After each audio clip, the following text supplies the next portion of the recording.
She thought he was the driver, the billionaire who fell for the black woman. He texted me, "Hope your meeting went well." The ride was on me. I stared at my phone, confused. Drivers don't pay for rides. That's when I called the company. And the woman on the phone said, "That wasn't a driver, ma'am. That was Adam Walker. He owns Elite." My stomach dropped. I'd just spent 45 minutes telling a billionaire about my scrappy catering business.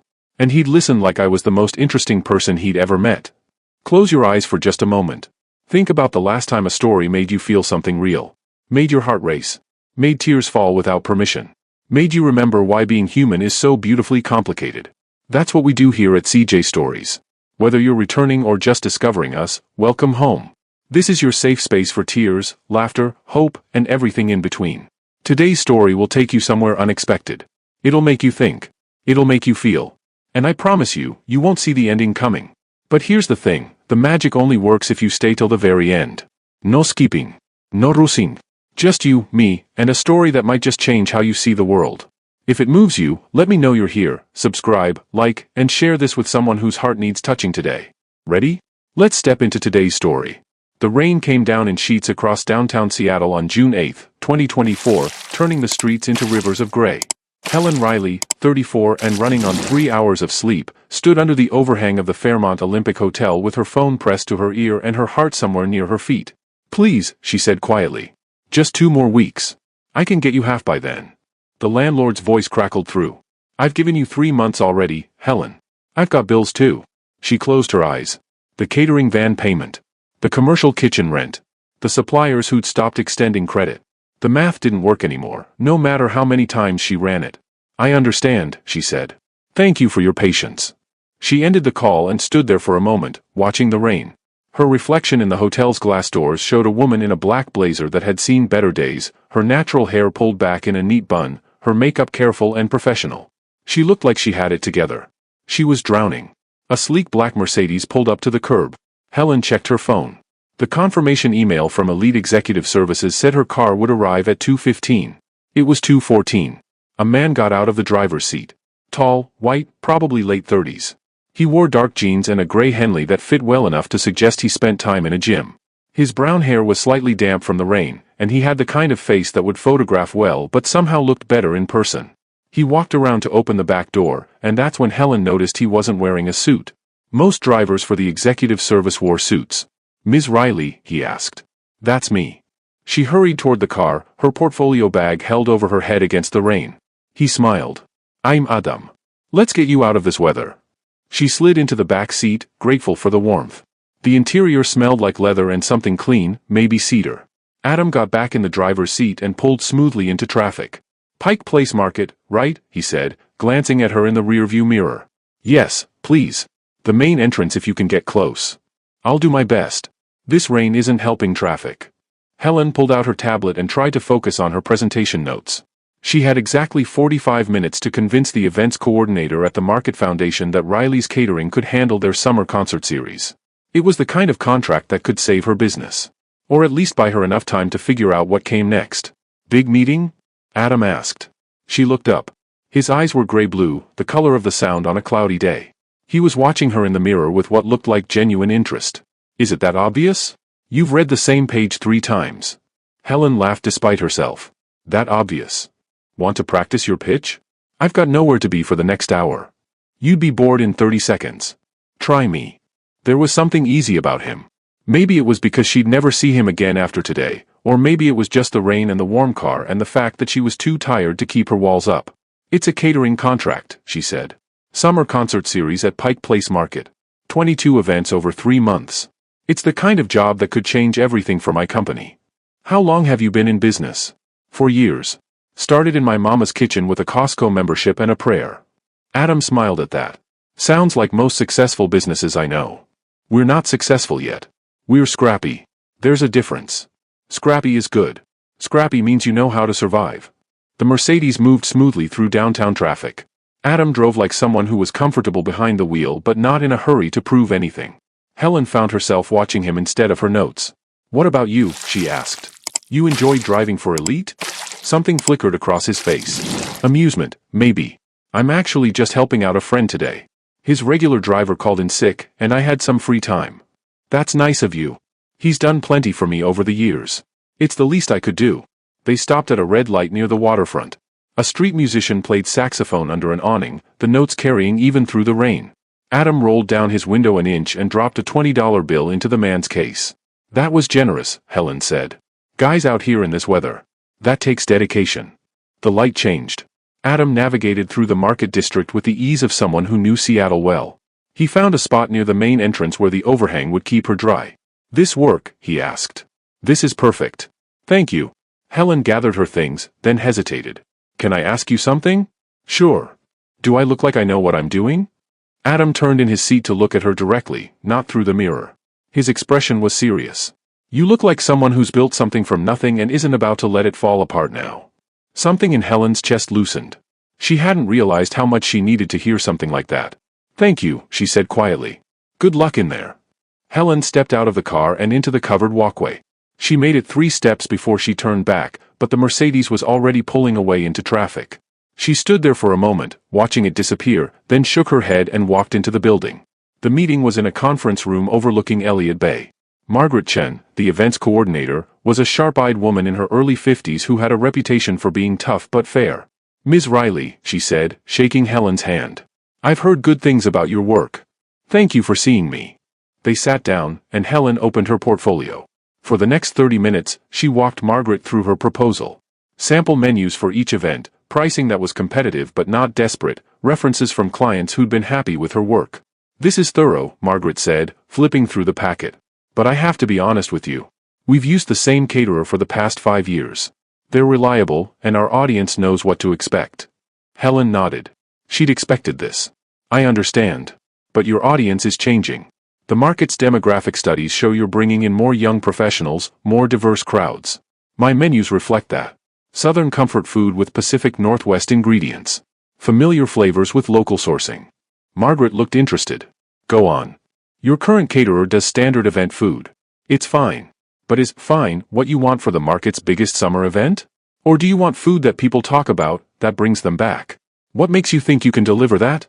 Helen thought about her mama's kitchen. About learning to make her grandmother's recipes while watching cooking shows about farm-to-table cuisine. About the first time someone told her they'd never tasted anything like her bourbon peach cobbler. Because I learned to cook from women who knew how to make magic with whatever they had, she said. And I learned business from people who taught me that you don't compete by being cheaper. You compete by being better. Margaret studied her for a long moment. Then she smiled. I like you, Ms. Riley. Give me a week to talk to my board. I can't make promises, but I'll present your proposal. That's all I can ask. They shook hands again. Helen walked out of the building feeling lighter than she had in months. Not safe yet, but hopeful. There was a difference. She pulled out her phone to call for a ride back to her commercial kitchen. The Elite Executive Services app was still open from earlier. She was about to close it when she noticed something odd. The charge for her ride showed $0. Helen refreshed the screen. Still zero. She checked her email. There was a receipt from Elite, marked paid in full, with a note that said, courtesy of a friend. She stood there in the rain, staring at her phone, trying to figure out what had just happened. Her phone buzzed with a text from an unknown number. Hope your meeting went well. The ride was on me. You look like you could use one less thing to worry about today. Adam. Helen read it twice. Then a third time. A driver didn't do that. Drivers didn't have access to the payment system. And they definitely didn't pay for rides out of their own pocket. She thought about the way he'd carried himself. The expensive watch she'd noticed when he'd opened her door. The car that was too nice even for an executive service. The easy confidence of someone used to making decisions. Oh no, she said out loud. She called Elite Executive Services. A cheerful voice answered. Hi, I had a ride earlier today with a driver named Adam. I just wanted to confirm his last name for my records. I'm sorry, ma'am, we don't have any drivers named Adam. Who was your assigned driver? The confirmation said car number 732. That's David Patel's car, but he called in sick this morning. We had to send a replacement. Let me check. A pause. Oh my. That wasn't a replacement driver, ma'am. That was Adam Walker. Helen's stomach dropped. Adam Walker. Yes, ma'am. He owns the company. Well, he owns a lot of companies. Elite is just one of them. He called this morning and said he'd cover David's routes personally since we were short-staffed. I see. Thank you. Helen ended the call and stood there in the rain, which was starting to soak through her blazer. Adam Walker. She'd heard that name before. Everyone in Seattle had heard that name. Walker Technologies. The app that had revolutionized supply chain logistics. The billionaire who'd started his first company in a University of Washington dorm room and sold it for 8 figures before he was 30. She'd spent 45 minutes telling a billionaire about her scrappy little catering business and her Costco membership. She'd asked him if he enjoyed driving for Elite. "Oh God," she muttered. Her phone buzzed again. "For what it's worth, I really do think you're going to get that contract. And I'd love to buy you dinner sometime. No car service, no business talk. Just two people getting to know each other.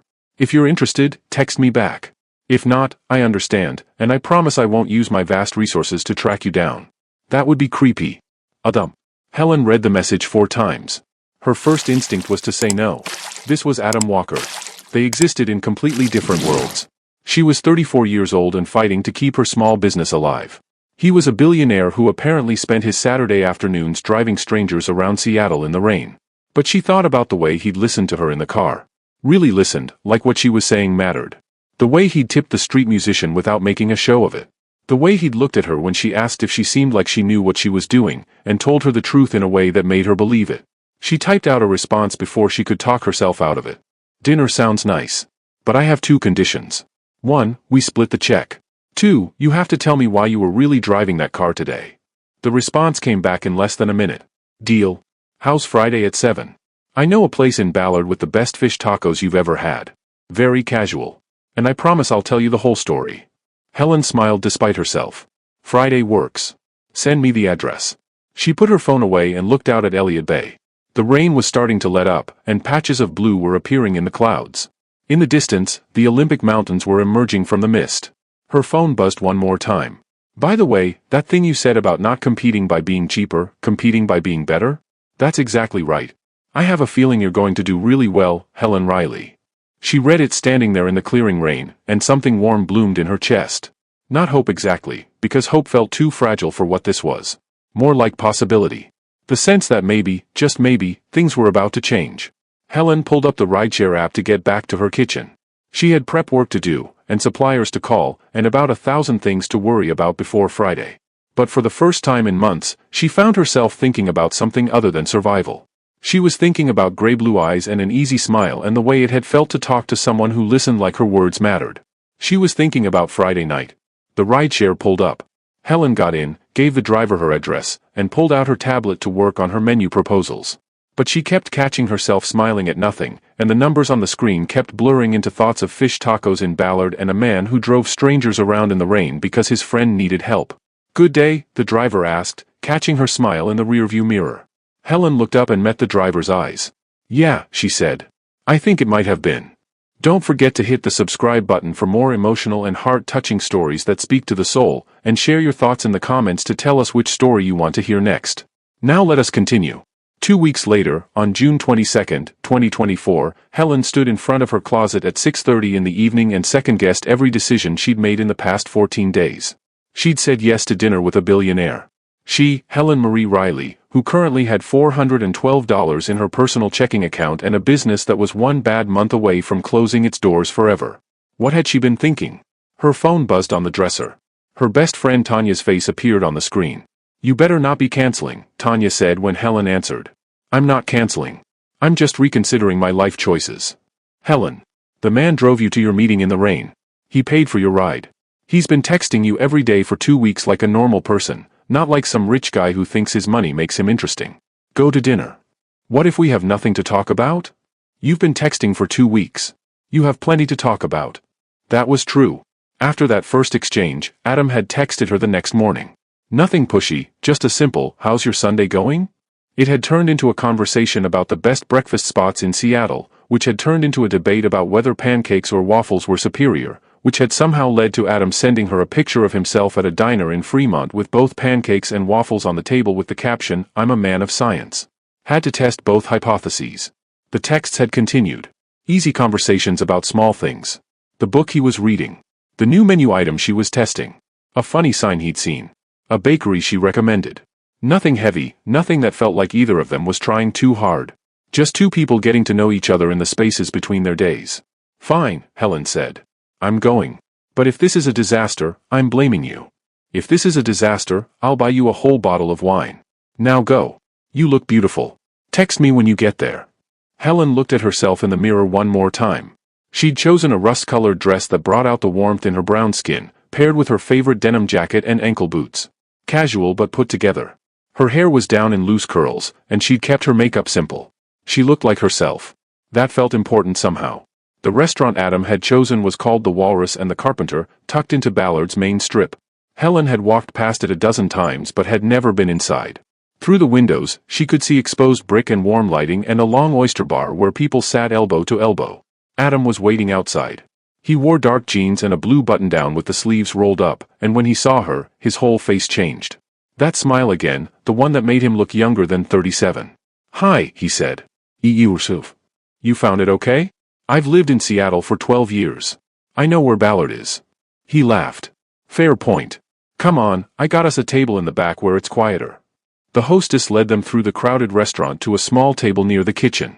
It was intimate without being presumptuous, close enough to talk without the whole restaurant listening in. "So," Helen said once they'd sat down, "you owe me a story. Why were you really driving that car?" Adam picked up his menu, then set it down again. "Honest answer? That's generally what I prefer. David, the guy who owns Elite, is a friend from college. We were roommates at UW. When I started my first company, he invested everything he had, which was about $5,000 at the time. It kept me going for 2 crucial months. And now you drive his cars when he's short-staffed? Now I do whatever he needs when he needs it. That day, he called me at 6 in the morning in a panic because 2 drivers had called in sick and he had a full schedule. I had a meeting that didn't start until 4, so I figured why not. The server came by. Adam ordered fish tacos and a local IPA. Helen got the oysters and a glass of Sauvignon Blanc. "What about you?" Adam asked when the server left. "Tell me about Riley's Catering. How did you end up starting a business in your mama's kitchen?" Helen took a sip of water, buying herself a moment. She'd told this story before, but usually to potential clients or investors, making it sound impressive and strategic, leaving out the messy parts. "My dad died in 2019, she said. He was 58. Heart attack, completely unexpected. I was working in marketing at the time, had this job I was supposed to want. Good salary, benefits, the whole thing. I'm sorry about your dad." "Thank you. He was a good man. Worked at Boeing for 30 years, loved terrible puns, made the best barbecue ribs in Washington state." Adam smiled at that. "Anyway, after he died, I just couldn't make myself care about marketing campaigns for tech startups anymore. Everything felt pointless. My mama was struggling too. She'd been married to my dad for 36 years, and suddenly she was alone in this house that felt too quiet." The server brought their drinks. Helen took a sip of her wine before continuing. "So I started coming over on weekends to cook with her. It was something to do, you know? A way to feel close to my dad, because he'd loved her cooking. And one weekend, I made his ribs for a friend's birthday party. People kept asking if they could hire me for their events. And you thought, why not? More like my mama thought, why not? She's the one who told me I should stop talking about it and actually do it.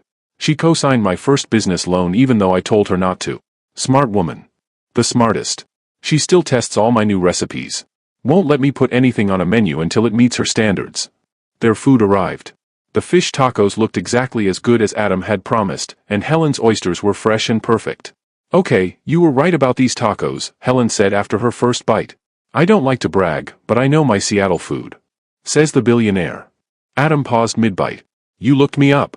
The woman at Elite told me who you were when I called to ask about the ride. Did you think I wouldn't?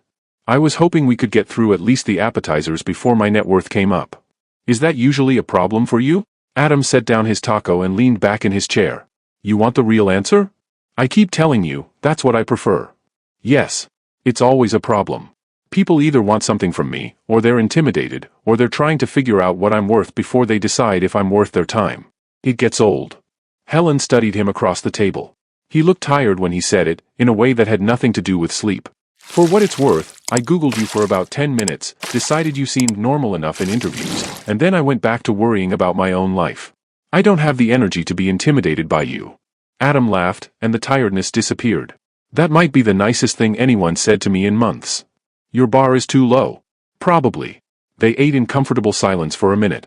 Around them, the restaurant buzzed with conversation and the clink of glasses and the sound of the kitchen sending out plates. "Can I ask you something?" Adam said. "Sure. That day in the car, when you asked if you looked like you knew what you were doing. What was that about?" Helen considered deflecting, but something about the way he was looking at her made her want to tell the truth.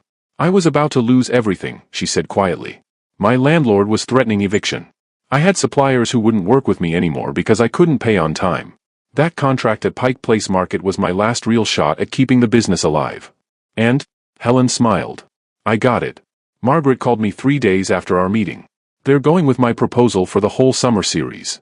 Helen, that's amazing. It buys me time. 6 months, maybe a year if I'm careful. Time to build something sustainable instead of just scrambling to survive. Adam raised his glass.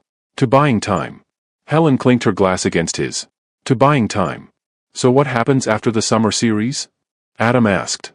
I don't know yet. Maybe I try to get more contracts like it. Maybe I open an actual restaurant instead of just doing catering. Maybe I fail spectacularly and end up back in marketing, telling people why their app is going to change the world. You won't fail. You don't know that. I know you built a business from nothing in your mama's kitchen. I know you got a contract with Pike Place Market by being better than the competition, not cheaper. I know you show up even when things are hard. That's not someone who fails. Helen felt something catch in her throat. She took another sip of wine to cover it. What about you? She asked, changing the subject. What does a billionaire do with his time when he's not driving strangers around Seattle? I run a tech company. We do supply chain logistics software. It's incredibly boring to explain at dinner parties. Try me. You really want to know? I asked, didn't I? So Adam told her about Walker Technologies, but not the way she'd heard people talk about their companies before. He didn't brag about revenue or growth or market share. Instead, he talked about the problem he'd been trying to solve, how to help small businesses compete with giants like Amazon by giving them access to the same kind of logistics tools. The big companies have whole teams managing their supply chains, he explained. They can predict demand, optimize shipping, reduce waste. Small businesses can't afford that. So they lose money on inefficiency, and then they can't compete on price, and then they close. I wanted to fix that. And did you? We're getting there. The software helps, but it's not enough. That's why I started the Accelerator program. What's that? We identify promising small businesses and give them access to our tools for free for the first year. Plus mentorship, connections, sometimes capital. We just brought in our third cohort. 20 companies, everything from organic farms to clothing manufacturers to, yes, a few catering companies. Helen's mind was already racing ahead. How do you apply? Adam similet. I'll send you the information. But you don't need it. You're already doing everything right. I'm barely keeping my head above water. That's year 4. Everyone's barely keeping their head above water in year 4. Year 5 is usually when it clicks. Speaking from experience? Speaking from having almost lost everything in year 4 of my first company. I was 26, convinced I was about to change the world, and suddenly I couldn't make payroll. I had to borrow money from my parents, which was humbling in ways I can't fully express. What happened? I figured out I was trying to do too much. I narrowed my focus, fixed the one thing we did really well, and stopped trying to be everything to everyone.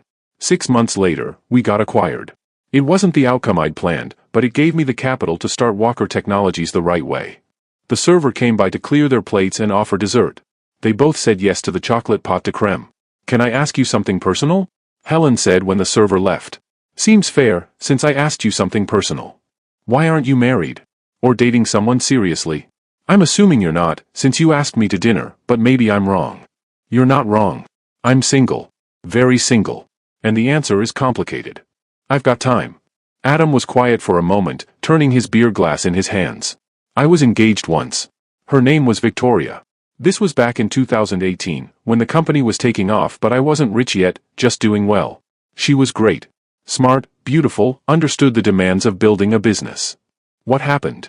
I proposed, she said yes, we set a date.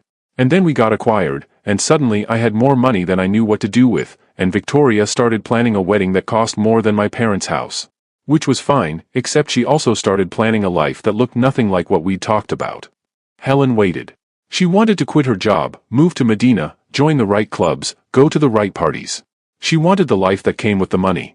And I realized she was more in love with the idea of being a billionaire's wife than she was with me. I'm sorry. Don't be.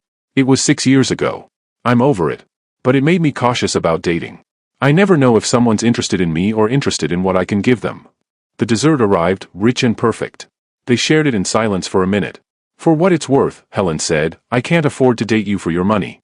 I'm too busy trying to keep my own business alive. Adam laughed so hard he almost choked on his wine. That's the best reason anyone's ever given me. Plus, you know what it's like to almost lose everything. That's not something you can fake. No, Adam said quietly. It's not.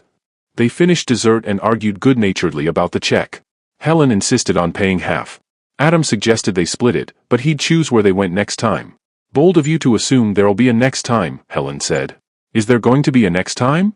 Helen looked at him across the table. At the way he was watching her, like her answer actually mattered. At the slight nervousness in his expression that made him seem less like a billionaire and more like just a man hoping he hadn't misread the evening. Yeah, she said. I think there will be. They walked out into the Ballard evening. It was almost 9:30, and the summer light was just starting to fade. The street was busy with people moving between bars and restaurants, and the air smelled like salt water and grilled food. Can I walk you to your car? Adam asked. I took the bus. Let me drive you home then. You don't have to do that. I know. I want to. His car was parked a block away. The same black Mercedes from 2 weeks ago. He opened her door, and Helen slid into the passenger seat this time, not the back. The drive to her apartment in Columbia City took 20 minutes. They talked the whole way, easy conversation about nothing important. A new coffee shop that had opened near her place. A concert he was thinking about going to. The fact that neither of them had been to the San Juan Islands despite living in Seattle for years. We should fix that, Adam said as he pulled up in front of her building. What, go to the San Juans? Why not? We could take the ferry, spend a day exploring. There's this little town on Orcas Island with incredible restaurants. That sounds suspiciously like a third date. Is that a problem? Helen looked at him in the dim light of the car. No.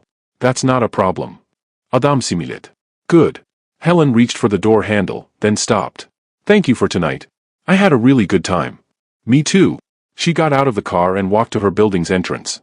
When she turned back, Adam was still there, waiting to make sure she got inside safely. She waved. He waved back. Inside her apartment, Helen dropped her bag on the couch and pulled out her phone. 3 texts from Tanya. How did it go? Hello? Are you alive? If you don't text me back in the next 5 minutes, I'm calling the police. Helen smiled and typed back. It was perfect. We're going out again. The response was immediate. Tell me everything. But before Helen could reply, another text came through. This one from Adam. I know I just dropped you off 2 minutes ago, but I'm already looking forward to seeing you again. Sleep well, Helen Riley. Helen read it 3 times, then saved his number under his actual name instead of just the number she'd been texting for 2 weeks. She fell asleep that night thinking about fish tacos and ferry rides and the way Adam had looked at her when she told him about almost losing everything. Like he understood. Like he'd been there too. Like maybe, possibly, this thing between them could be something real. Don't forget to hit the subscribe button for more emotional and heart-touching stories that speak to the soul, and share your thoughts in the comments to tell us which story you want to hear next. Now let us continue. By mid-August 2024, Helen had learned 3 important things about dating Adam Walker. 1. He was a morning person who sent her sunrise photos from his runs along the waterfront, usually with terrible puns about seizing the day that made her groan and smile at the same time. 2. He was surprisingly competitive about board games, which she discovered on their 4th date when he'd nearly flipped the Scrabble board after she'd played Quixotic on a triple-word score. 3. He was the kind of man who remembered small things. Her favorite coffee order. The fact that she was allergic to shellfish. That her mama's birthday was coming up in September. That she always got quiet on Thursdays because that was the day her dad had died. It was Thursday, August 15, 2024, and Helen was in her commercial kitchen prepping for a wedding reception when her phone rang. Adam's name appeared on the screen. Hey, she answered, tucking the phone between her shoulder and ear while she continued chopping vegetables. How are you doing? I'm okay. Busy. This wedding on Saturday is going to be huge. I know you're working, but I wanted to check in. And to tell you I'm thinking about you. Something warm spread through Helen's chest. Thank you. Dinner tonight? Nothing fancy. I'll bring takeout to your place and we can watch that documentary you mentioned. That sounds perfect. After they hung up, Helen's assistant Maya looked over from where she was preparing desserts. That was him, wasn't it? You get this smile. I do not get a smile. You absolutely do. It's disgusting. I love it. Helen threw a dish towel at her. But Maya was right. She was smiling. The Pike Place Market Summer Concert Series had gone better than Helen had dared to hope. The crowds loved her food. She'd gotten write-ups in 2 local food blogs and 1 small piece in Seattle Magazine. More importantly, she'd gotten inquiries about future events. Real, paying work that didn't feel like a desperate scramble. For the first time in years, her business felt sustainable. And then there was Adam. They'd been seeing each other for almost 2 months now, and it felt easy in a way Helen hadn't experienced before. He fit into her life without demanding she change it. He showed up at the market sometimes during her events, not to hover but just to see her for a few minutes between his meetings. He'd met her mama 3 weeks ago, and the two of them had spent an hour talking about the best way to make peach cobbler while Helen watched in amused disbelief. That evening, Adam arrived at her apartment at 7 with Thai food from her favorite place in the International District. He'd remembered her usual order without asking. They ate on her couch with the documentary playing in the background, but neither of them paid much attention to it. They were too busy talking about their days, about the ridiculous email Adam's lawyer had sent him, about the bride who'd called Helen in a panic because she'd decided to add 50 more guests 2 days before the wedding. "Can you handle 50 more people?" Adam asked. "I can handle it. It's just going to be a long couple of days. Let me help." Helen looked at him. "You want to help prep food for a wedding? Why not? I can chop vegetables. I can follow instructions. And I have nothing scheduled for tomorrow afternoon." "Adam, you run a multi-billion-dollar company. Which is exactly why I can take a Friday afternoon off to help my girlfriend prep food." Helen's heart did a small flip at the word girlfriend. They hadn't officially defined what they were yet, had been dancing around it for weeks. "Is that what I am?" she asked. Adam set down his food and turned to face her fully. "I'd like you to be. If you want that too." "I do want that." "Good." He kissed her, soft and sweet, tasting like basil and coconut. "So can I help you tomorrow? You're really going to spend your Friday afternoon in a commercial kitchen chopping onions?" "I'm really going to spend my Friday afternoon with you. The onions are just a bonus." The next afternoon, Adam showed up at her kitchen in jeans and an old UW t-shirt, ready to work. Helen put him on vegetable prep, and for 2 hours, he chopped and diced and measured while she worked on the main dishes. He was competent and careful, and he didn't complain once. Maya watched them work together with barely concealed amusement. "You know what's wild?" she said during a break. "Watching a billionaire julienne carrots in a basement kitchen in Georgetown." "I'm not that good at it," Adam said, examining his work critically. "You're doing fine," Helen assured him. "Better than fine." Her phone rang. She almost didn't answer, but the number was local and she was expecting a call from a potential client. "This is Helen Riley." "Ms. Riley, this is Jennifer Park from Seattle Business Journal. I'm working on a piece about the local food scene, and your name keeps coming up. I'd love to interview you." Helen's heart started racing. "That would be great. When were you thinking?" "How about next week? We could meet at your commercial kitchen, get some photos of you working." They scheduled the interview for Tuesday. When Helen hung up, she realized her hands were shaking. "You okay?" Adam asked. "That was Seattle Business Journal. They want to interview me." "Adam Grinut." "Helen, that's incredible. It's just a local publication. It's a big deal. This is how it starts.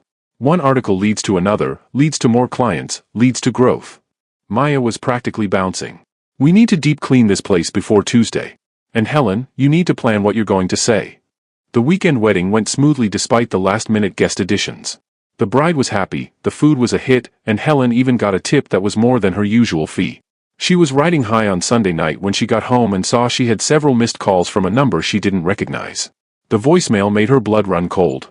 "Ms. Riley, this is Robert Chen from Pacific Northwest Health Department. We received a complaint about possible food safety violations at your August 10th event at Pike Place Market. We'll need to schedule an inspection of your commercial kitchen facility. Please call me back Monday morning." Helen played the message 3 times, her mind racing. August 10th. That was almost a week ago. She'd served over 200 people that night, and nobody had gotten sick. She ran a clean kitchen, followed every health code to the letter. This had to be a mistake. She called Adam without thinking. "Hey, I was just about to text you," he answered, his voice warm. "How did the wedding go? I need to tell you something." The warmth disappeared, replaced by concern. "What's wrong?" She told him about the voicemail.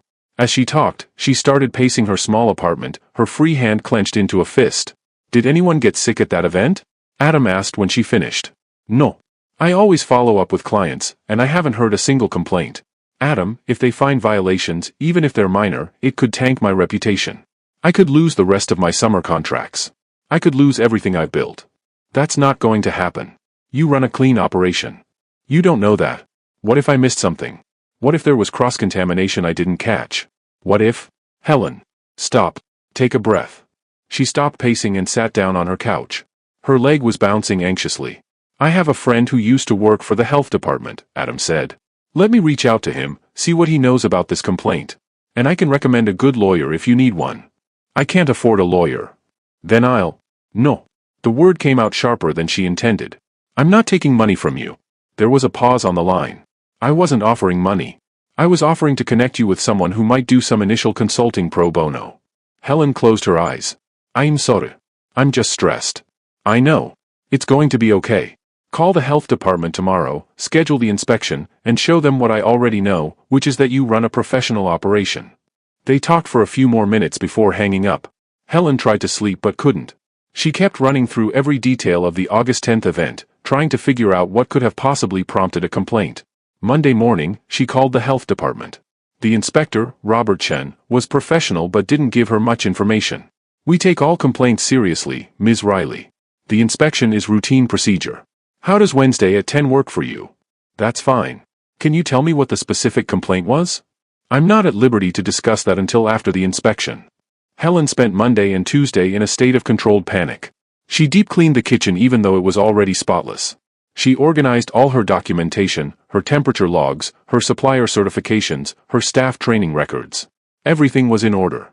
It had to be.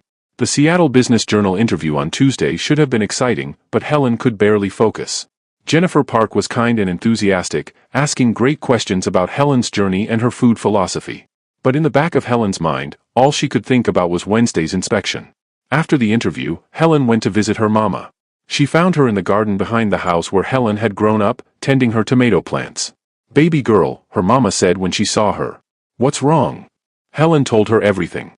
About the health department complaint, about the inspection, about her fear that someone was trying to sabotage her business.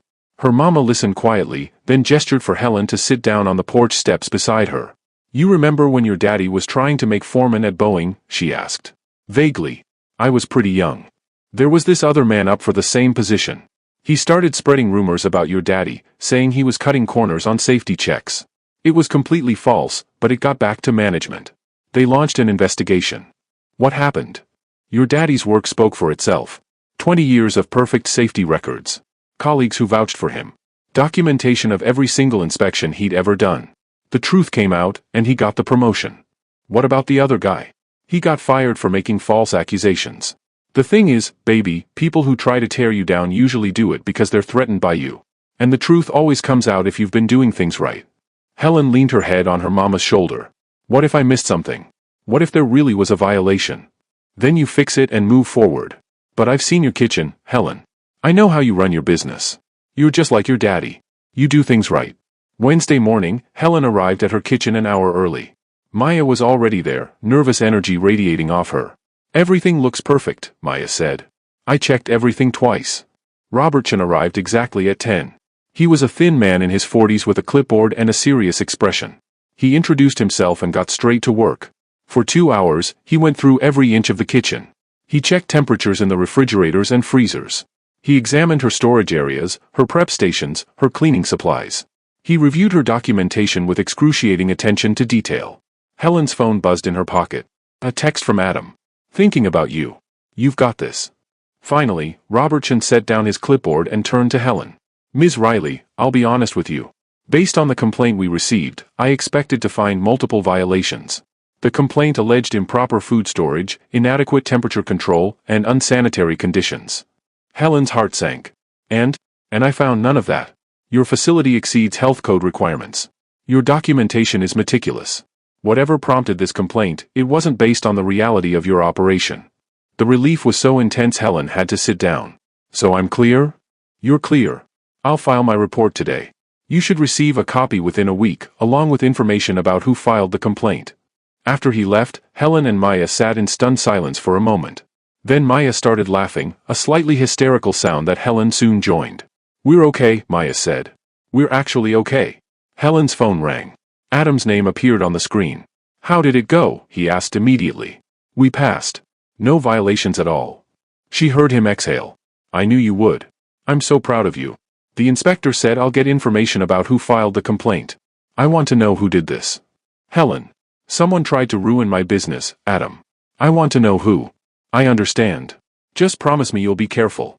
If someone's trying to sabotage you, confronting them directly might not be the best move." They talked for a few more minutes before Helen had to get back to work. She had an event that evening, and despite the relief of passing the inspection, she felt unsettled. Someone had filed a false complaint against her. Someone wanted her to fail. The question was who and why. The answer came the following Monday, August 19, 2024, when Helen received the official inspection report in the mail. Attached to it was the complaint form, including the name of the person who'd filed it. Susan Morrison. The owner of Morrison Catering, the company that had been doing the Pike Place market events for the past 5 years before Helen got the contract. Helen stared at the name, anger building in her chest. Susan Morrison had tried to destroy her reputation with false accusations because she'd lost a contract. She called Adam without thinking. Susan Morrison filed the complaint, she said when he answered. The woman whose contract I took. Helen, I know you're angry, but I'm going to talk to her. That's not a good idea. I don't care if it's a good idea. She tried to ruin me, Adam. She can't just get away with that. What are you going to do, confront her? What if she retaliates? What else can she do? She already tried her worst, and it didn't work. Please think about this. Talk to a lawyer first. Document everything. Don't do something in anger that you'll regret. But Helen was already grabbing her keys. I have to go. Helen, wait. She hung up and drove to Morrison Catering's location in Fremont. The anger that had been simmering all week had boiled over, and all she could think about was confronting the woman who tried to destroy everything she'd built. Don't forget to hit the subscribe button for more emotional and heart-touching stories that speak to the soul, and share your thoughts in the comments to tell us which story you want to hear next. Now let us continue. Helen sat in her car outside Morrison Catering for 15 minutes, her hands gripping the steering wheel, before she finally admitted Adam was right. Confronting Susan Morrison in anger would accomplish nothing. It would make her look unprofessional, and it could give Susan more ammunition to use against her. The health department had cleared her. She had documentation proving the complaint was false. That was enough. She drove back to her kitchen, the anger slowly draining away and leaving something heavier in its place. Exhaustion. The kind that came from months of fighting just to keep her head above water. Maya took one look at her face when she walked in and said, "Go home. I can handle prep for tomorrow. I should stay. Helen, you look like you haven't slept in a week. Go home. Take a bath. Eat something that isn't leftovers from an event. I've got this." Helen didn't have the energy to argue. She went home, took Maya's advice about the bath, and fell asleep on her couch at 7:30 in the evening. She woke up to her phone buzzing. Adam's name on the screen. She'd ignored his calls all afternoon. "Hey," she answered, her voice rough with sleep. "You're alive. That's good. I didn't go in." "I know. Maya texted me. She was worried about you." Helen sat up, rubbing her eyes. "You have my assistant's number?" "She gave it to me last week when I was helping at the kitchen. In case of emergencies." This felt like an emergency. "I'm fine." "Helen." She was quiet for a moment. Outside her window, the August evening was fading into dusk. "I'm not fine. But I will be. Can I come over?" "You don't have to do that." "I know. I want to." 20 minutes later, there was a knock on her door.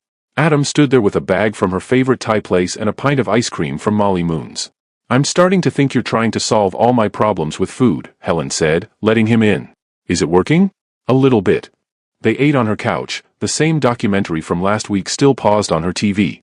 Adam didn't push her to talk, just sat beside her and made her laugh with a story about a disastrous presentation one of his engineers had given that afternoon. Finally, Helen set down her food and turned to face him. "I'm scared," she said quietly. "Of Susan Morrison?" "Of all of it. I passed the inspection, which is great, but what if she tries something else? What if the next thing she does actually works? I've put everything into this business, Adam. For years of my life. Every dollar I had. My mama's co-signed loan. If I fail now, I don't just lose the business. I lose her house too." Adam's expression shifted. "Wait.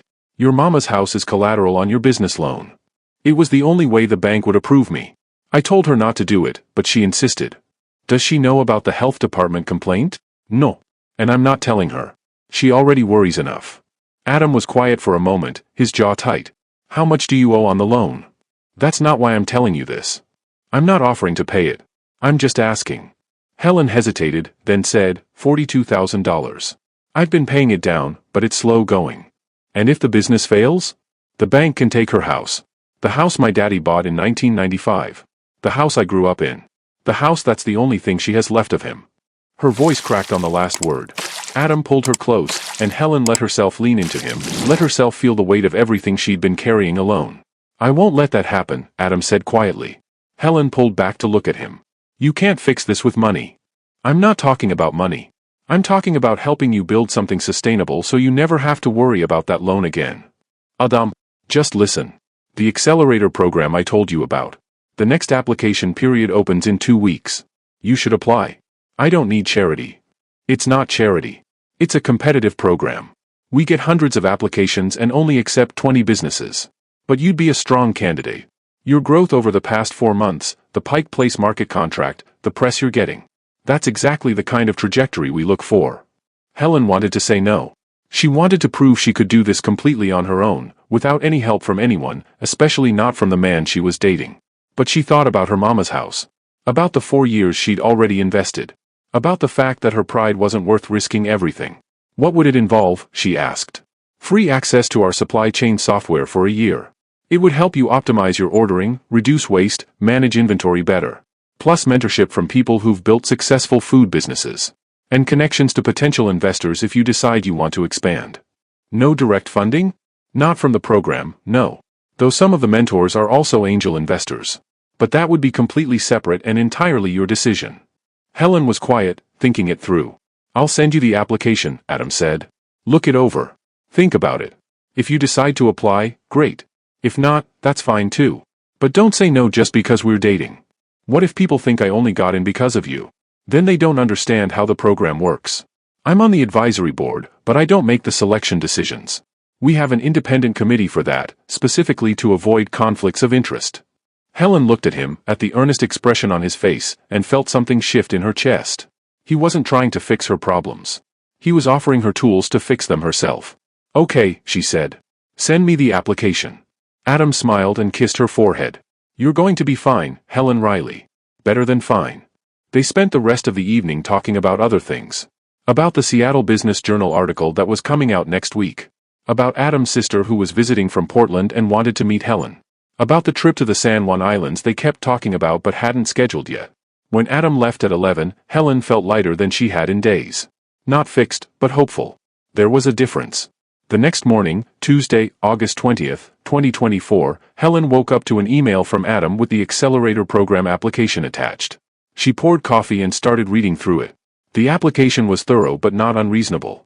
Financial statements, business plan, growth projections, references. Things she already had or could pull together. She was halfway through the first section when her phone rang. An unknown Seattle number. This is Helen Riley. Ms. Riley, this is David Park from Seattle Business Journal. I'm calling about the interview we did last week. Helen's stomach dropped. The way he said it didn't sound good. Is there a problem? I wanted to give you a heads up before the article runs. We received some information that we felt obligated to investigate. What kind of information?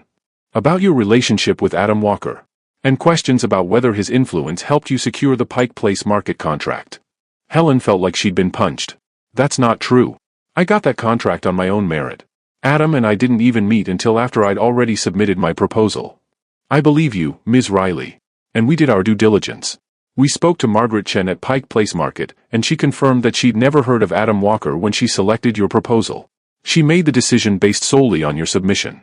Then what's the problem? The problem is that the allegation exists, and we have to address it in the article. We're not saying it's true, but we have to mention that questions were raised and how we verified the facts.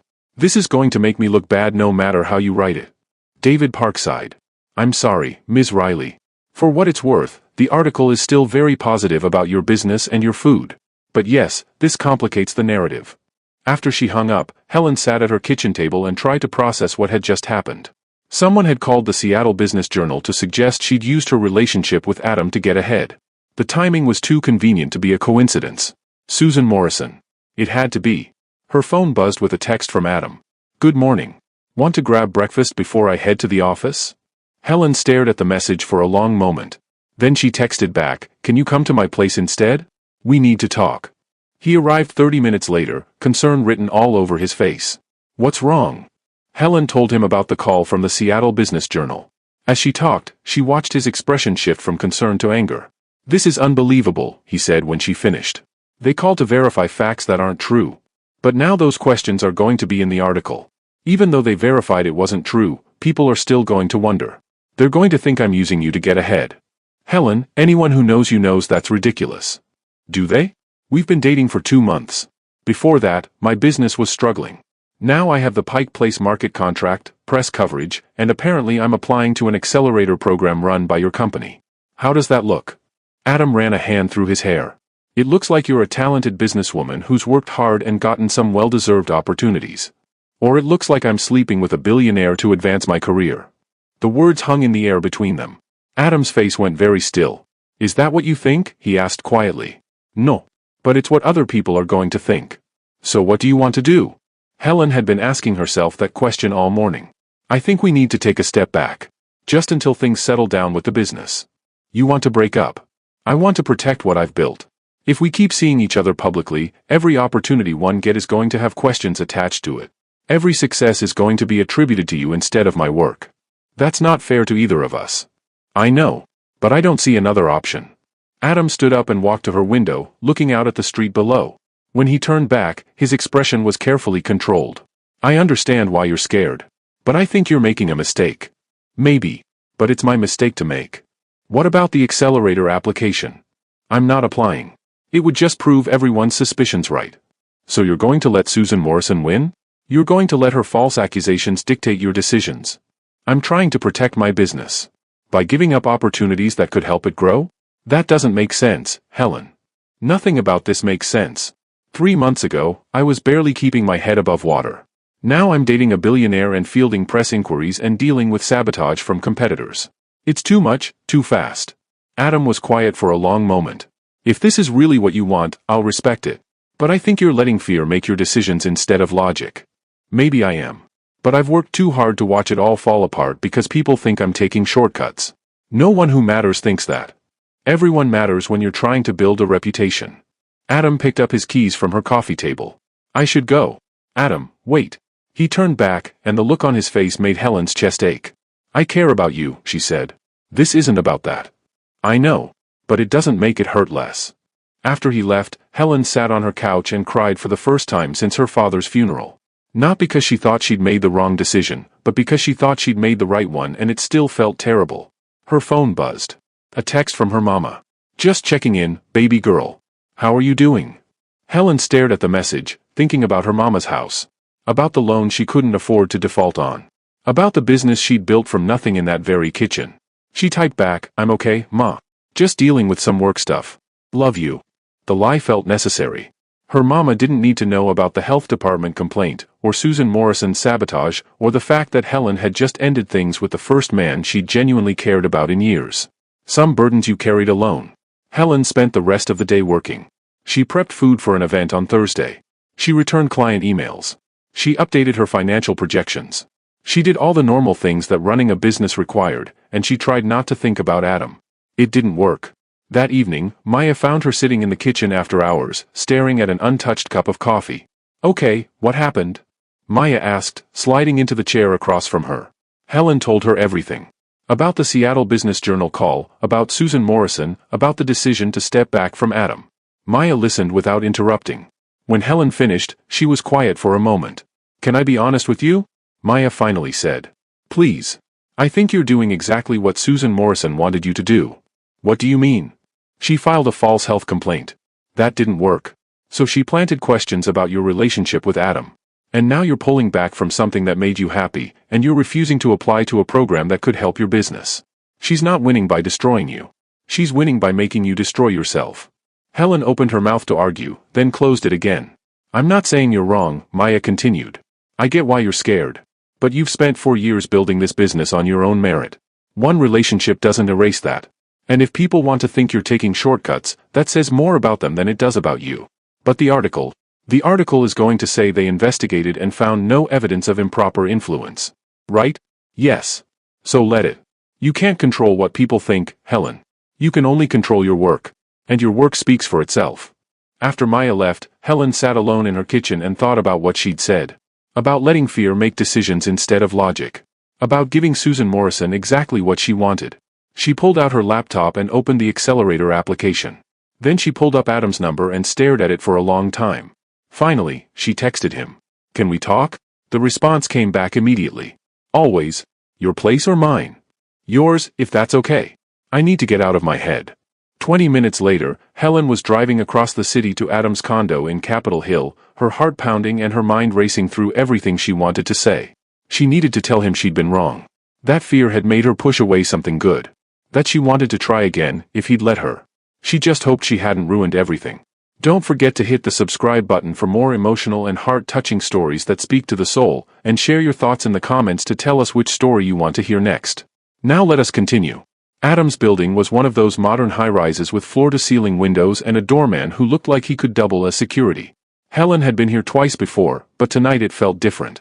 More intimidating somehow, now that she'd spent the afternoon pushing Adam away. The doorman recognized her and waved her through to the elevators. The ride up to the 15th floor felt too short. She wasn't ready. She didn't know what to say. The elevator doors opened, and Adam was standing in his doorway, waiting. He'd changed out of his work clothes into jeans and a dark green sweater that made his eyes look more blue than gray. His expression was cautious but hopeful. "Hi," he said. He stepped aside to let her in. The condo was exactly as she remembered. Minimalist but warm, with huge windows overlooking the city and bookshelves that actually had books on them. Not designer books chosen for their spines, but real books with cracked spines and dog-eared pages. "Can I get you something to drink?" Adam asked. "I have that wine you like." "I'm okay. I just need to talk to you." They sat on his couch, angled toward each other. Helen twisted her hands in her lap, trying to figure out where to start. "I'm sorry," she finally said. "I panicked this morning, and I made it your problem when it wasn't." "Helen, let me finish. Please." She took a breath. "I've spent 4 years doing everything on my own. Building my business, solving my problems, not asking for help because I thought that made me weak. And then you came along, and you were kind and supportive and genuinely interested in my work, and it scared me." Adam was quiet, listening. "When David Park called about the article, all I could think was that people were going to assume I couldn't succeed without you. That everything I'd built would be dismissed because of our relationship. And instead of talking to you about it, I just decided we needed to break up." "Past tense?" Adam asked carefully. "I don't want to break up. I want to figure this out together. If you still want that too." Adam reached out and took her hand. "I want that. But I need you to understand something." "Okay. I can't fix all your problems. I can't make Susan Morrison go away, or control what articles say about you, or guarantee that no one will ever question your success. What I can do is be here. Support you. Believe in you even when you don't believe in yourself. But only if you let me." Helen felt tears prick her eyes. "I'm not very good at letting people help. Even noticed." His voice was gentle, teasing. "But you're learning. You let me help at the kitchen last week. You're considering the accelerator program. That's progress. I'm still scared." "That's okay. I'm scared too." "Of what?" "Of caring about you this much. Of wanting this to work so badly that it terrifies me." He squeezed her hand. "The last time I let myself fall for someone, it ended badly. I told myself I wouldn't do it again. And then you got in my car in the rain and told me about your Costco membership and your scrappy little business, and I was gone. You were not gone from one car ride. Maybe not gone. But definitely interested. And then we had dinner, and you insisted on splitting the check even though you didn't have to, and you looked at me like I was just a regular person instead of a walking bank account. And yeah, I was gone." Helen laughed through her tears. "We're kind of a mess, aren't we?" "Maybe. But I like our mess." He pulled her close, and Helen let herself sink into him, breathing in the scent of his cologne and feeling the steady beat of his heart. They sat like that for a long moment, just holding each other. Finally, Helen pulled back enough to look at him. "I want to apply for the accelerator program. Not because we're dating, but because it's a good opportunity and I'd be stupid to pass it up out of pride." "Good. I think you'd be great for it. And I want to keep seeing you. Publicly. Let people think whatever they want to think. My work will prove itself." "Adam similet. I like this plan. There's one more thing." "What's that?" "I need to actually deal with Susan Morrison. Not confront her, but I can't just let this go. She filed a false health complaint. She tried to sabotage my reputation. There have to be consequences for that." "What are you thinking?" "I'm thinking I talk to a lawyer. Document everything. And if she tries anything else, I'll be ready to take legal action. I know a good lawyer. She specializes in small business disputes. I can make an introduction if you want." Helen started to bristle, then stopped herself. "That would be helpful. Thank you. Look at you, accepting help. I'm so proud." She shoved his shoulder lightly. "Don't push it." He caught her hand and pulled her closer. "Can I kiss you now? We've been broken up for 8 hours and I've hated every minute of it. We were never actually broken up. We just had a really terrible afternoon. Even worse. So can I kiss you? Instead of answering, Helen closed the distance between them and kissed him. It was soft at first, tentative, like they were both making sure this was real. Then Adam's hand came up to cup her face, and the kiss deepened, and Helen stopped thinking about anything except how right this felt. When they finally pulled apart, both slightly breathless, Adam rested his forehead against hers. "Stay," he said quietly. "I'll make dinner, we can watch a movie, and we can pretend today didn't happen. I have early prep tomorrow. I'll set an alarm. I'll drive you home at 5 in the morning if I have to. Just stay." Helen thought about her empty apartment, about going home alone to spiral in her own thoughts. Then she thought about staying here, with Adam, in this warm space where she felt safe. "Okay. I'll stay." They ordered pizza because neither of them felt like cooking, and they watched a movie that Helen couldn't have summarized if her life depended on it because she spent most of it curled up against Adam's side, finally relaxed for the first time all day. Around 11, her phone buzzed. A text from Maya. "Boss just told me everything. You okay?" Helen typed back, "I'm good. With Adam. Fixed it." The response was immediate. "Thank God. I didn't want to have to kill him." Helen showed the text to Adam, who laughed. "Your assistant is protective. She's the best. I couldn't run the business without her. You should make her a partner." Helen looked at him. "What? Maya, you said you couldn't run the business without her. So make her a partner. Give her equity, profit sharing, whatever structure makes sense.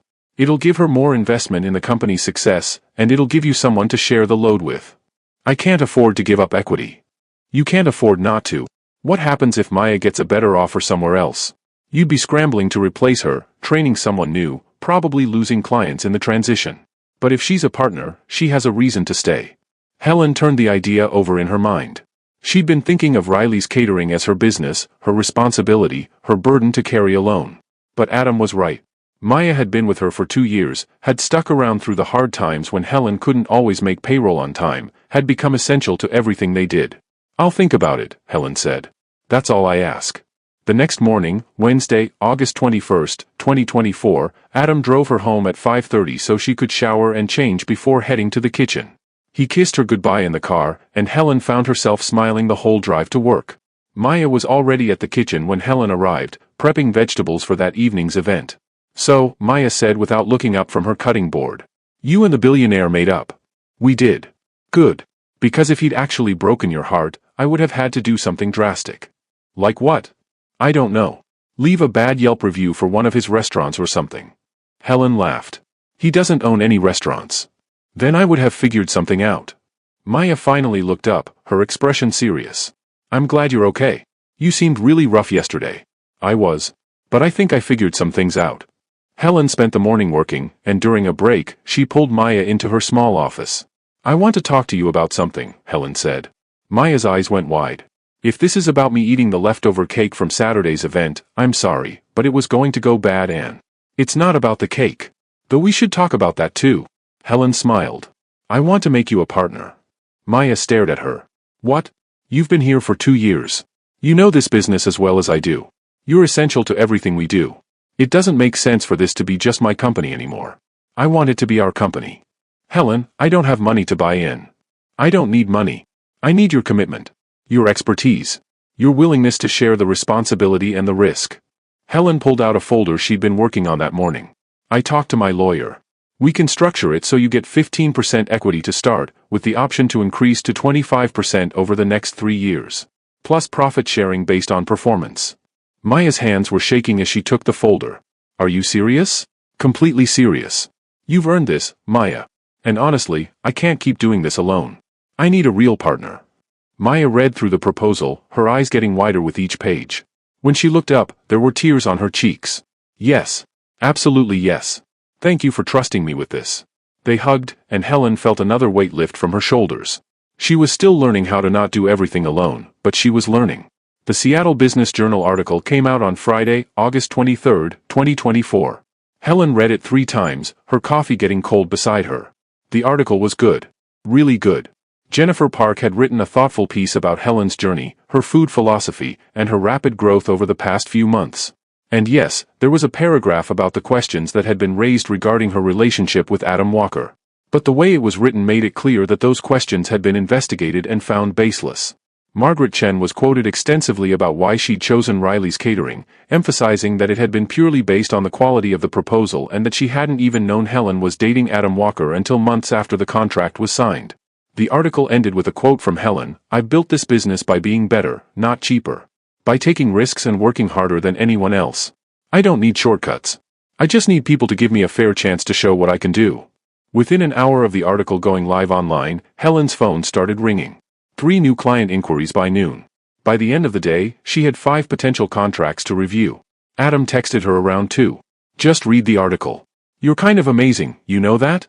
Helen smiled at her phone. "I have my moments. Dinner tonight? I want to celebrate."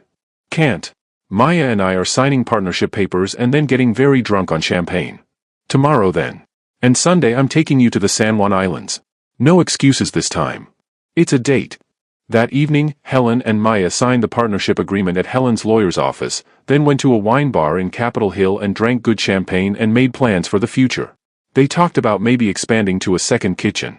About hiring another full-time employee. About all the things that might be possible now that they didn't have to just survive, but could actually grow. "What about Adam?" Maya asked over their 3rd glass. "Where does he fit into all these plans?" "I don't know yet. We're taking it one day at a time." "But you love him." Helen paused, her glass halfway to her lips. "I haven't said that to him." "Maybe you should." The next morning, Helen woke up with a mild champagne headache and a text from Adam. "Picking you up at 8. Bring layers. It gets cold on the water." The drive to Anacortes took about 90 minutes. They caught the 9:30 ferry to Orcas Island, standing on the deck as the boat cut through the blue-gray water of Puget Sound. The late August morning was perfect, cool and clear, with the Olympics visible in the distance. "I can't believe we've lived in Seattle this long and never done this," Helen said, leaning against the railing. Adam stood behind her, his arms wrapped around her waist. "We're doing it now. That's what matters." They spent the day exploring Orcas Island. They had lunch at a tiny restaurant overlooking the water, where Helen had the best clam chowder she'd ever tasted. They drove up to Mount Constitution and stood at the top, looking out at the San Juan Islands spread below them like scattered jewels. "I want to tell you something," Adam said as they stood there. "Okay. That day I drove you to Pike Place Market, I knew immediately there was something different about you. The way you talked about your business, the way you were nervous but determined. I wanted to know more. So you paid for my ride and asked me out." "I did. And every day since then, I've just wanted to know more. What makes you laugh? What you're scared of? What you dream about when you let yourself dream big?" Helen turned to face him, her back against the railing. "I'm scared of failing," she said quietly. "Of letting down everyone who's believed in me. My mama, Maya, the clients who trust me. You. You could never let me down. I'm also scared of this. Of how much I care about you. Of what it means." Adam tucked a strand of hair behind her ear. "What does it mean?" "It means I love you. And I'm terrified of that, but it's also the truest thing I know right now." Adam's whole face softened. "I love you too. Have for weeks, if I'm honest. I just didn't want to scare you off. I'm already scared. Might as well be scared together." He kissed her there on top of Mount Constitution, with the wind whipping around them and the island spread out below, and Helen felt something settle in her chest. Not certainty exactly, because life didn't work that way. But something close. The sense that whatever came next, they'd figure it out together. 3 weeks later, on September 15, 2024, Helen's mama turned 63. Helen and Adam threw her a surprise party at the house where Helen had grown up, inviting family and friends and neighbors who'd known her mama for decades. Helen made all her mama's favorite foods, including her daddy's famous ribs, and when her mama walked in and saw everyone gathered there, she cried happy tears and pulled Helen into a tight hug. "My baby girl," she whispered. "You didn't have to do all this." "Yeah, I did." Later, after the guests had eaten and the sun was setting over the backyard, Helen's mama pulled her aside. "I like him," she said, nodding toward where Adam was talking with Helen's uncle about the Seahawks' chances this season. "I like him too, Ma. He looks at you like your daddy used to look at me. Like you're the best thing that ever happened to him. It's still early. We're taking it slow." Her mama smiled. "Baby, there's no such thing as slow when it's right. Your daddy proposed to me after 3 months. We were married 6 months after that. When you know, you know." "How did you know?" "Because he made me laugh. Because he showed up when things were hard. Because he saw me, really saw me, and loved what he saw." She squeezed Helen's hand. "That's what I see when I watch you two together. So don't overthink it. Just let yourself be happy." 2 months later, on November 10, 2024, the Walker Technologies Accelerator Program announced its new cohort. Riley's Catering was one of the 20 businesses selected. The selection committee had made their decision based on Helen's application, her growth trajectory, and her potential for scaling. Adam had recused himself from any discussions about her company, and Helen had documentation to prove it. There were still whispers. A few comments online about nepotism and special treatment. But they were drowned out by the steady stream of positive press, new clients, and recognition for the quality of her work. Susan Morrison's catering company quietly closed in December. Helen heard through the grapevine that the false health complaint had been investigated by the state, and Susan had been fined and censured. She'd lost contracts as a result, and eventually just shut down. Helen felt no satisfaction in it. Just relief that she could move forward without looking over her shoulder. By January 2025, Riley's Catering had doubled its revenue from the previous year. Maya had hired 2 part-time employees, and they were seriously discussing opening a second location. And Helen had learned something important: asking for help wasn't weakness. Building something with other people instead of alone wasn't taking shortcuts. It was just smart business. On February 14, 2025, Valentine's Day, Adam took Helen back to the Walrus and the Carpenter, the restaurant where they'd had their first date. They sat at the same table in the back. They ordered the same food. And halfway through dinner, Adam reached across the table and took her hand. "I have something to ask you," he said. Helen's heart started pounding. "Okay. We've known each other for 8 months. We've been officially together for 7. And I know that's not a long time by some people's standards, but it's been long enough for me to know something with absolute certainty." He pulled a small velvet box from his pocket and opened it. Inside was a simple ring, a single diamond on a platinum band. Classic and understated, exactly like something Helen would choose. "Helen Marie Riley, you are the smartest, strongest, most stubborn person I've ever met. You make me laugh. You challenge me. You make me want to be better. And I can't imagine my life without you in it. Will you marry me?" Helen looked at the ring, then at Adam's face, at the hope and love and slight nervousness in his expression. She thought about the past 8 months. About all the fears she'd overcome and the help she'd learned to accept and the partnership she'd built with Maya and the business she was growing and this man who'd seen her at her worst and loved her anyway. "Yes," she said. "Absolutely yes." Adam slid the ring onto her finger, and it fit perfectly. He came around the table and kissed her, and the other diners applauded, and Helen laughed through happy tears. "I love you," Adam said. "So much. I love you too." They stayed at the restaurant for another hour, making plans and dreaming about the future. A small wedding, they decided. Something intimate with just family and close friends. Maybe in the San Juan Islands, where they'd first said "I love you." When they finally left, walking out into the cold February night, Helen felt nothing but certainty. This was right. He was right. They were right together. 6 months later, on August 8, 2025, Helen Marie Riley married Adam James Walker on Orcas Island, on top of Mount Constitution where they'd first said "I love you." Her mama cried happy tears. Maya was her maid of honor. Adam's college friend David, the one who owned Elite Executive Services, was his best man. They wrote their own vows. Helen promised to let him help her, to share her burdens instead of carrying them alone, to love him through all the messy, complicated, beautiful parts of building a life together. Adam promised to see her, really see her, for exactly who she was. To support her dreams. To make her laugh. To show up when things were hard. They sealed their promises with a kiss as the sun set over the islands, turning the water golden, pink and orange. Riley's Catering grew into Riley's Hospitality Group, with 3 locations and a staff of 20. Maya became Chief Operating Officer. Helen's mama finally retired from her part-time job and spent her days testing new recipes and spoiling her future grandchildren. Adam and Helen bought a house in Queen and with a big kitchen and a view of the Sound. They hosted Sunday dinners for family and friends. They traveled when they could. They built a life that was messy and complicated and absolutely perfect. And sometimes, on rainy Seattle afternoons, Adam would drive Helen somewhere in his Mercedes, just the 2 of them, and they'd remember that day in June when she'd thought he was the driver and he'd fallen in love with a woman who talked about her scrappy little business and her Costco membership. "Best ride of my life," Adam would say. And Helen would smile and take his hand and agree. Because sometimes the best things started with a simple kindness on a rainy day. With someone showing up when you needed them. With choosing to be vulnerable instead of strong, to ask for help instead of doing it alone, to love someone even when it scared you. Helen had built her business by being better, not cheaper. And she'd built her life the same way. By being brave enough to accept help. By being smart enough to recognize a good thing when she found it. By being willing to take a chance on love, even when it terrified her. And in the end, that had made all the difference. Don't forget to hit the subscribe button for more emotional and heart-touching stories that speak to the soul, and share your thoughts in the comments to tell us which story you want to hear next. Now let us continue.